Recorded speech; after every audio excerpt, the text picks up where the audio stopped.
this summer really has presented quite a few challenges, specifically some family challenges, but as well as some health challenges for myself.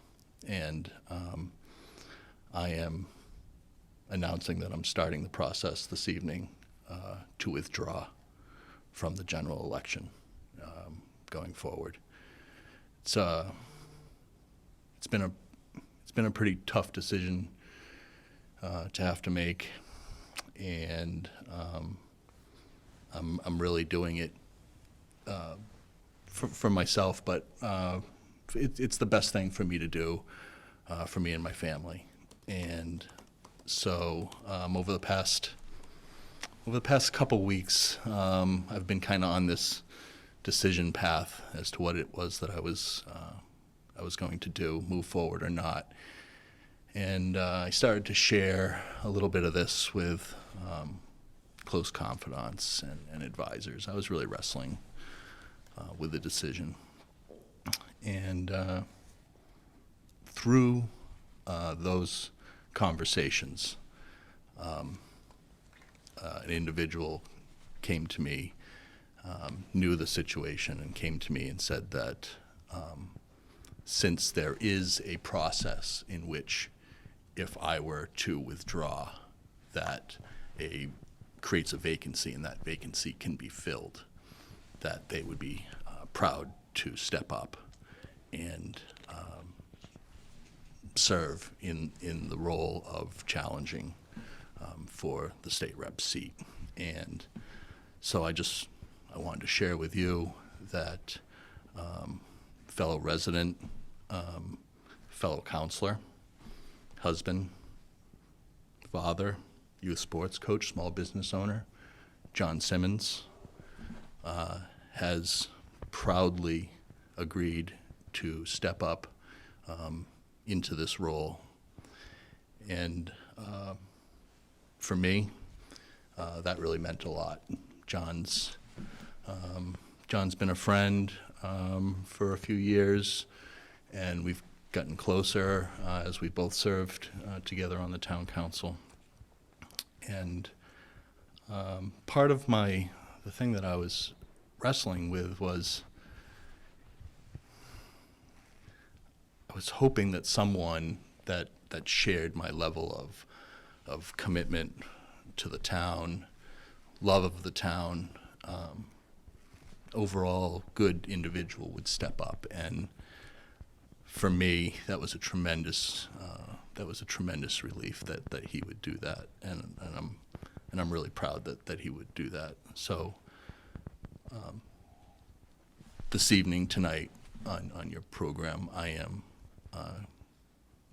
obviously announcing that I'm going to start with the withdrawal process starting tomorrow, and I'm absolutely proudly supporting and endorsing John Simmons to be our next state rep for the 14th Bristol. And for me, John has what I view as the life experience to be able to step into this capacity. He and his wife Lori have faced all the similar situations that many of the families in this area have, how they keep their children secure and safe, educated, as well as run a small business all at the same time during this pandemic. And that truly, that life experience right there truly means a lot. And so I'm absolutely just proud as I'll get out to endorse John. This race took an unusual twist this evening. I'm sure you heard the news about Mike. I'm not completely briefed on everything because I've kind of... He's withdrawing from the race. Yes. Putting his support behind John Simmons sure. as the Republican nominee in this district. So there's still some work to be done on that. I guess the Republican town committees have to nominate him, and the state has to say, yes, he's going to be the nominee. But that certainly throws things... That's just another thing for 2020, I guess. Yeah, okay. Yeah, you never know what's going to happen. Well, that's true. This has been an unusual year. So, no doubt about that. Yeah. What's your thoughts on that? I mean, is that an advantage for you, or does it make it more challenging because you were at least had Mike in the back of your mind. I'm just gonna keep staying on message and just keep what I'm doing. Yeah. Keep talking to people and keep getting our message out there and keep listening to what people have to say. I've known Mike for about the same time as I've known Patrick, and he's led the town in a lot of different efforts as well. And, I'm sad to hear that he's, bowing out of the race, but, I, of course, wish him well. And, I think he'll do good things for the town in the future. I'm excited to see how this story develops. It's definitely something unprecedented amongst the so many other things in North Attleboro that have happened, or in the world that have happened in 2020. But I'm looking forward to, meeting, talking more to John and Yep. listening to his ideas as well. You serve on the town council with him. Yeah, It's interesting. it is. Yeah.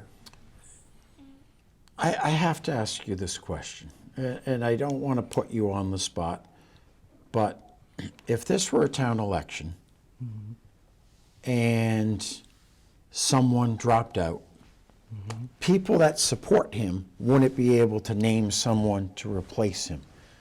The fact that each party should have a candidate, is that fair?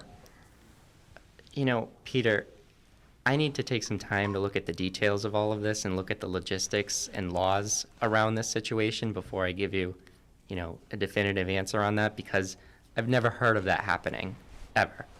And maybe it's happened before, but, I'm just going to keep staying positive and keep talking to people and getting our message out there about supporting working families, about supporting the fight against climate change and supporting, our transportation system.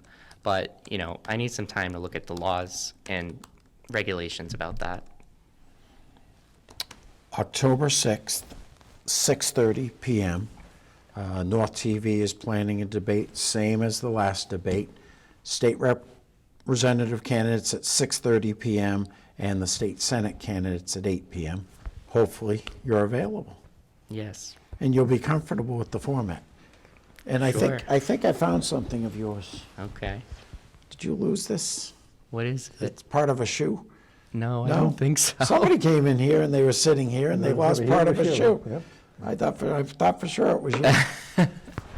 No. Adam, I appreciate your thoughtful comments about Patrick. So why did you run against him if he was a mentor to you? Well, I think both of us have done a great amount of work for the town, and I think by having two candidates that have done, an equal amount of work in different areas, that's only a benefit for the town. We need more good candidates to run. We need more people to run for office, and having more than one option is always better for democracy. Oh, no, I understand that, but do you think you can do a better job than Patrick can? I mean, obviously you do, since you're running. Yeah, I'm running, so. Yeah, but how so? Well, I think that I've built up a collective, diverse amount of experience by being a member of the school committee. I've worked with so many different stakeholders over the years. I believe that I am very specific about what my goals are and what I'd like to accomplish, and I've been someone that can be a collaborator that's worked with Republicans and Democrats on the municipal level, and I've also built up a ton of relationships up on Beacon Hill to really move the needle forward for progress for North Attleboro and for our district.